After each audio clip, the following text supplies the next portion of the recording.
오늘 말씀은 누가복음 7장 24절로부터 35절까지 말씀입니다. 함께 읽겠습니다.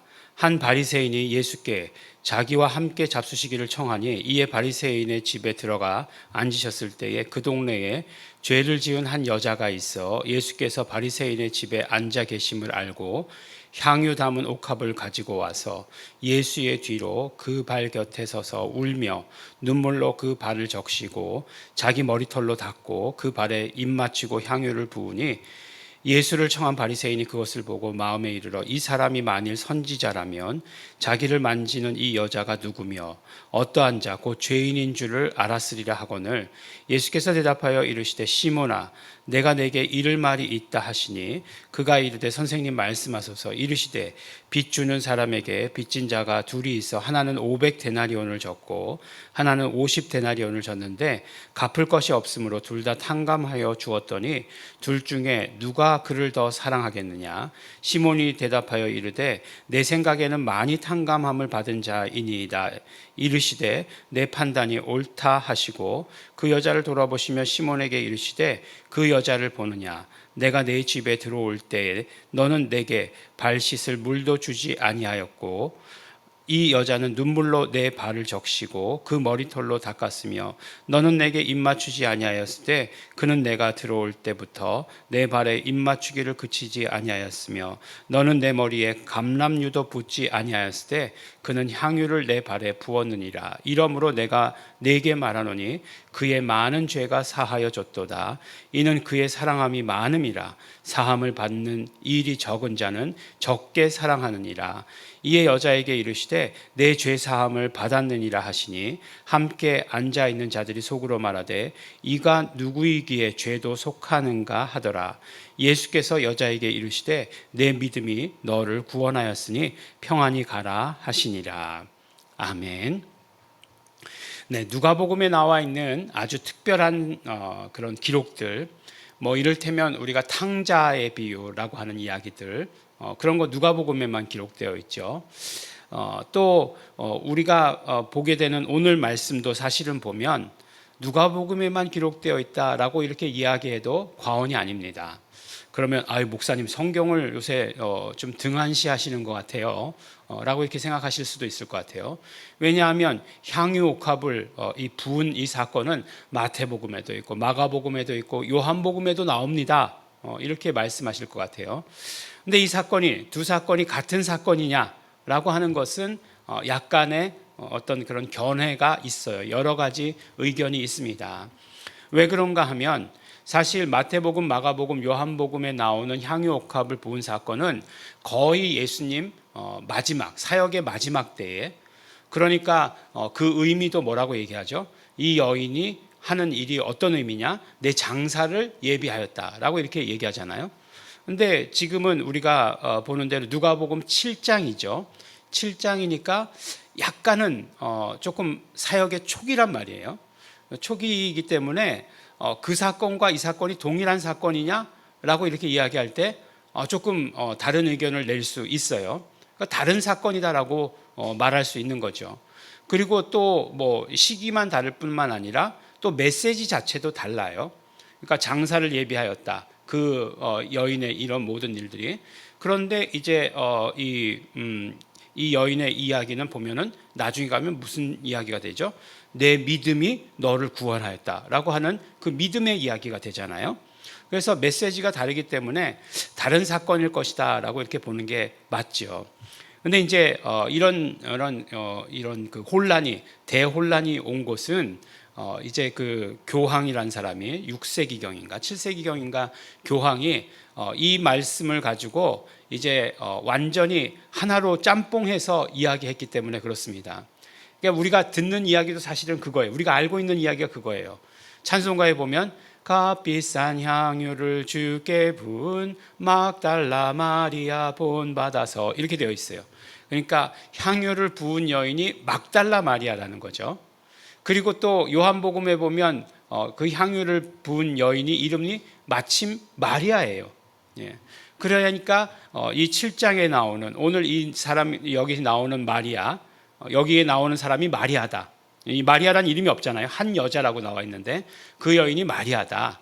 그 다음에 그 향유옥합을 부은 마리아도 마리아다라고 해가지고 온통 그 마리아가 막달라 마리아로 이렇게 말하기를 좋아합니다. 그러면은 이 이야기의 서사가 이렇게 쫙 나오잖아요. 죄인이었다는 거잖아요.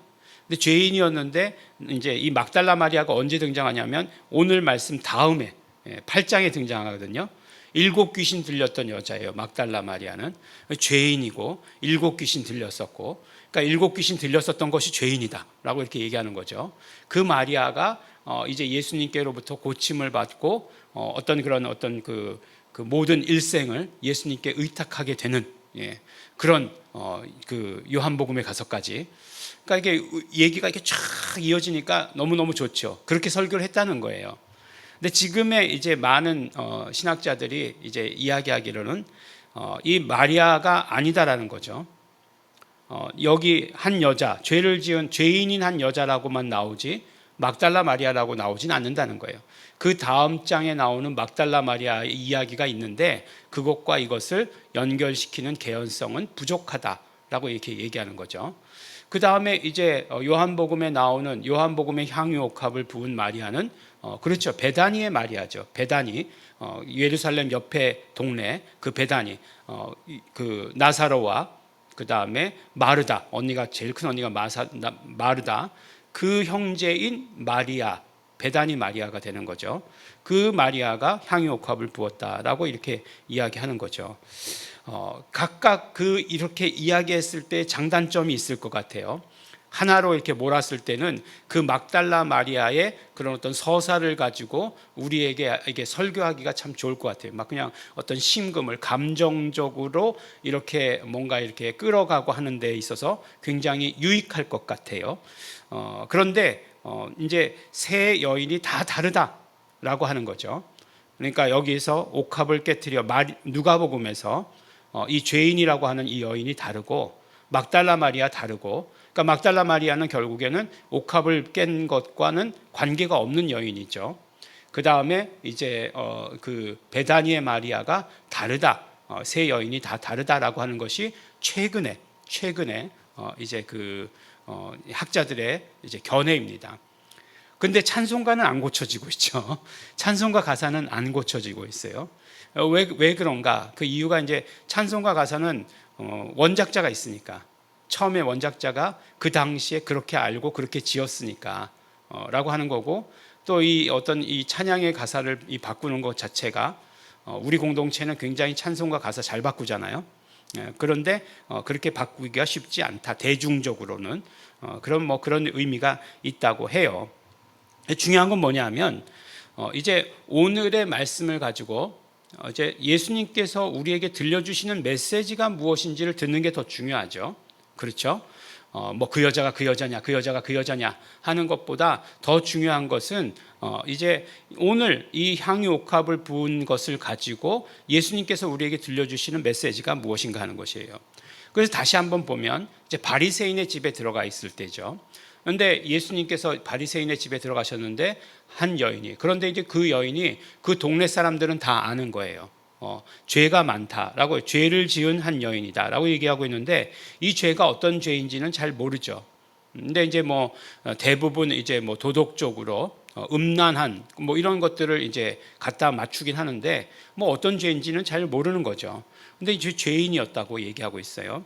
그리고 나서 이제 향유옥합을 깨트리고 부어서 그 발을 적시고 머리털로 그 발을 닦고 입 맞추고 했다라고 이렇게 이야기하는 것이죠. 그러니까 이제 바리새인이 속으로 생각하기를 자기에게 향유옥합을 붓는 이가 그가 선지자였다면 그가 죄인인 것을 알았을 것을 이렇게 얘기하니까 예수님께서 그 마음을 다 읽으시고 베드로에게 말씀하시죠. 어떤 사람이 50데나리온을 빚지고 어떤 사람은 500데나리온을 빚졌는데 둘 다 탕감해 주기로 했다면 누가 더 기뻐하겠느냐, 누가 더 감사하겠느냐라고 이렇게 얘기하고, 더 정확하게 표현하면 누가 더 사랑하겠느냐라고 이렇게 말씀하고 있는 것을 듣게 됩니다. 누구겠어요? 500만 원 빚진 자하고 50만 원 빚진 자하고 둘 다 없는 걸로 해줬어요. 그러면은 정말 50만 원 빚진 자가 더 아유 감사합니다 그러겠습니까? 아니면 500만 원 빚졌던 자가 아유 감사합니다 그렇게 이야기하겠습니까? 어떤 면으로 보면 사람이라는 게 참 웃겨서 아마 500만 원 빚진 자를 탕감해 줬다는 것을 50만 원 빚진 자가 알았다면 어떻게 생각했겠습니까? 아유 내가 더 빚을 더 질 걸 뭐 이렇게 생각했을 수도 있다는 거죠. 근데 이제 누가 그러면 500만 원 빚진 자이고 누가 50만 원 빚진 자이겠습니까? 그렇죠. 바리새인이 50만 원 빚진 자이고 이제 이 여인이 500만 원 빚진 자이겠죠. 그럼 둘 다 탕감해 줄 텐데 누가 더 감사하고 누가 더 사랑하겠느냐라고 이렇게 말씀을 하시는 거죠. 당연히 베드로가 이야기할 때 500만 원 빚진 자가 그렇습니다. 그러니까 무슨 이야기예요? 이 여인이 이렇게 행동한 것에 기반이 되는 것, 그렇게 더 사랑할 수 있는 기반이 되는 것은 죄의 용서에 있다라고 이렇게 얘기하는 거죠. 그런데 이제 바리새인이 이야기하기로는 생각하기로는 죄의 용서는 하나님만 하실 수 있는 것인데 이 사람이 한다라고 얘기하는 건 참남하다. 근데 죄의 용서에 대해서 이제 다른 복음서들을 보면 마가복음, 마태복음을 보면 언제 나오죠? 그렇죠. 중풍병자를 치료하실 때 내 죄 사함을 받았느니라 일어나서 걸어가라 이렇게 말씀하시는 거잖아요. 근데 이제 누가복음에서는 여기 이 부분에서 말씀하시죠. 그래서 내 죄가 사함 받았느니라라고 예수님께서 선포하시고 그러니까 앉아서 듣는 사람들이 아니 저가 누군데 죄도 사하는가라고 이렇게 이야기하게 되는 거죠. 그래서 예수님께서 그 다음에 말씀하시는 것이 무엇이냐면 결국 내 죄 사함은 너의 믿음과 관련이 있는 것이다. 그러니까 구원, 죄 사함이라고 하는 것, 그러니까 죄로부터의 구원이라고 하는 것은 너의 믿음과 연결되어 있다라고 하는 것을 말씀해 주시는 것이 오늘 말씀의 메시지잖아요. 그래서 이제 그 향유 옥합을 드린 그 사건은 결국 무엇이죠? 사랑, 그가 얼만큼 사랑하였느냐를 표현하는 거잖아요. 표현하는 것인데 왜 그렇게 표현할 수 있느냐? 순서가 거꾸로 예수님의 말씀이 거꾸로 됐다고 해서 거꾸로라고 생각하지 마시고 그가 죄로부터 용서함을 받았기 때문에 죄로부터 구원받았기 때문에 무엇에 의해서? 믿음에 의해서 죄로부터 구원받았기 때문에 그가 더 큰 사랑을 보여줄 수 있었다는 거죠. 그리고 그 죄가 얼만큼 큰가를 안 사람이 더 사랑할 수 있다라고 이렇게 얘기하는 거죠. 그러니까 결국 뭐예요? 우리의 어떤 믿음, 우리가 예수님을 얼만큼 더 사랑할 수 있는가? 우리의 그런 어떤 죄의 크기를 더 깨달으면 깨달을수록 우리는 더 예수님을 더 사랑할 수 있게 된다라고 이렇게 말씀해 주시는 것 아니겠어요? 그러니까 우리가 예수님을 그러니까 예수님의 하시는 일에 대해서 어제 말씀처럼 그냥 예수님이 말씀하셔도 뭐 피리를 불어도 춤추지 아니하고 고골하여도 슬퍼하지 아니하고 하는 건 뭐예요? 내가 의인이라고 생각하기 때문 아니겠어요? 내가 정말 죄인이라고 생각하고 내 죄가 그렇게 크다고 생각하면 더 사랑하는 자가 된다는 것이에요. 그러니까 우리가 어떻게 하면 더 사랑할 수 있는 자가 되느냐? 그렇죠. 우리가 죄인인 것을 깨달아야 되는 거죠. 그런데 이 죄가 만약에 도덕적 죄만 가지고 이야기한다면 저 같은 사람이 제일 힘든 사람이에요. 왜냐하면 항상 범생이었기 때문에 하지 말라는 거 잘 안 했기 때문에 죄가 없다고 생각하는 거죠. 하지만 우리가 정말 예수님 앞에 나섰을 때는 우리의 죄가 그런 죄가 아니잖아요. 우리의 어떤 그런 신분이 가지고 있는 죄고 그 다음에 그 마음에 가지고 있는 죄들, 특별히 더 밖으로 드러난 죄가 적다고 해서 마음에 가지고 있는 죄가 적은가요? 그렇지 않거든요.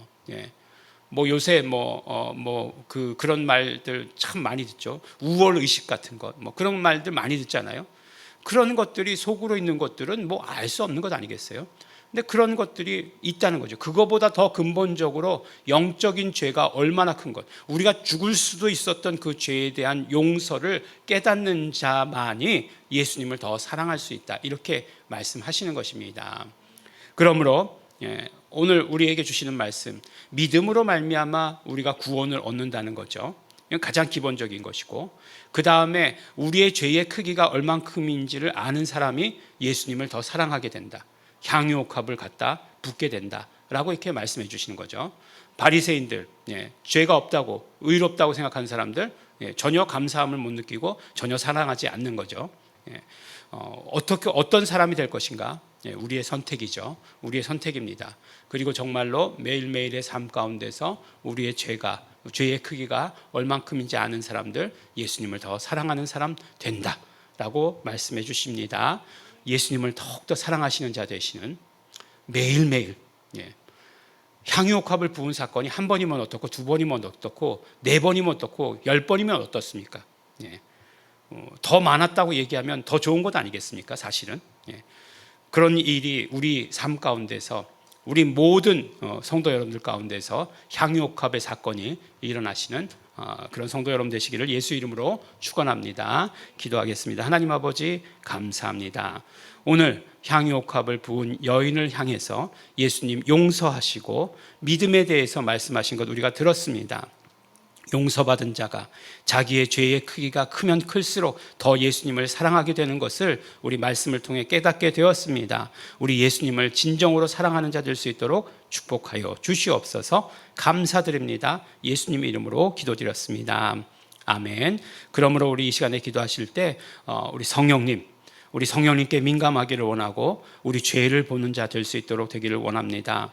우리 정말 근본적인 죄, 우리 신분의 죄, 날마다 용서받고 구원받는 자 되게 하여 주시옵시고, 또 그뿐만 아니라 그 이후로 우리 정말 성품에 있는 모든 죄들, 우리가 정말 행동 가운데 짓는 모든 죄들 우리 깨닫고 용서받는 자 되기를 원합니다. 그러므로 말미암아 예수님 더 사랑하는 자 되기를 원합니다. 성령님 함께 하시옵소서. 다 같이 통성으로 기도하시겠습니다.